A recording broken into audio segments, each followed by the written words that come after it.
Hello friends, welcome to moms world. ఈరోజు recipe వచ్చేసి కమ్మని సేమియా కేసరి.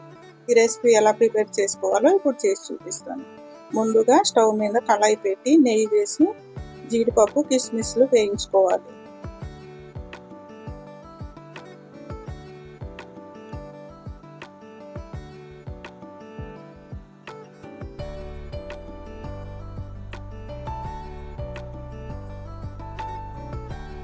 ఇవి వేగిపోయాయి, ఒక గిన్నెలో తీసుకుంటున్నాను.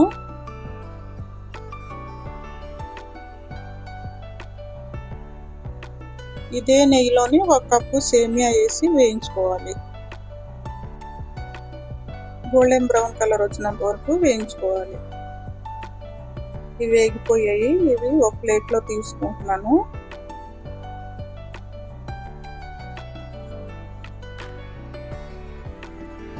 రెండు కప్పుల నీళ్ళు వేసి మరిగించుకోవాలి. 1 కప్పు సేమియాకి 2 కప్పుల నీళ్ళు వేసుకోవాలి. నీళ్లు మరిగాక సేమియాలు వేసి ఉడికించుకుంటున్నాను.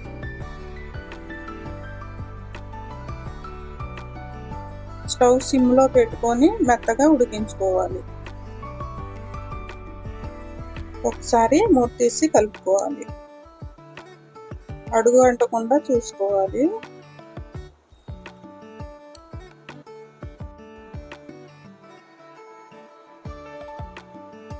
పూర్తిగా సేమియాలు మెత్తగా ఉడికిపోయాయి. నీళ్ళు కూడా పూర్తిగా ఇంకిపోయాయి.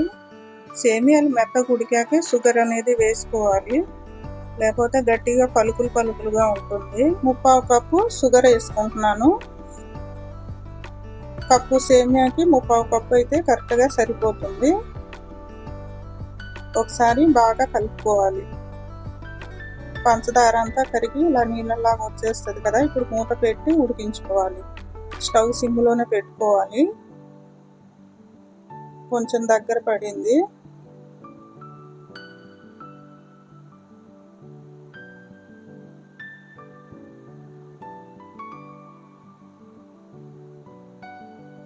ఇందులో కొంచెం నెయ్యి వేసుకుంటూ కలుపుకుంటూ ఉడికించుకోవాలి. 3 నుంచి 4 టేబుల్ స్పూన్ల వరకు నెయ్యి పడుతుంది.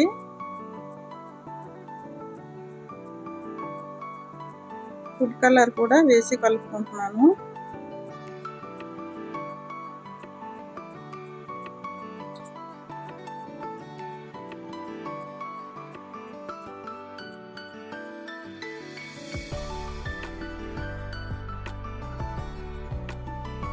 ఇప్పుడు దీంట్లో వేయించిన జీడిపప్పు కిస్మిస్ వేసుకుంటున్నాను. యాలక్కాయల పొడి కూడా వేసి కలుపుకోవాలి.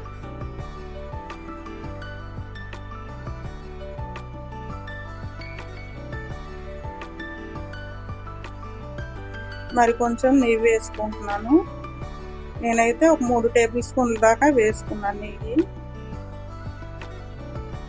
ఇలా దగ్గర పడినంత వరకు ఉంచుకొని స్టవ్ ఆఫ్ చేసుకోవాలి.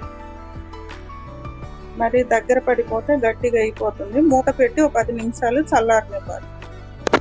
10 నిమిషాల తర్వాత మూత తీసి ఒకసారి కలుపుకుంటున్నాను. పూర్తిగా చల్లారితే ఈ విధంగా ఉంటుంది.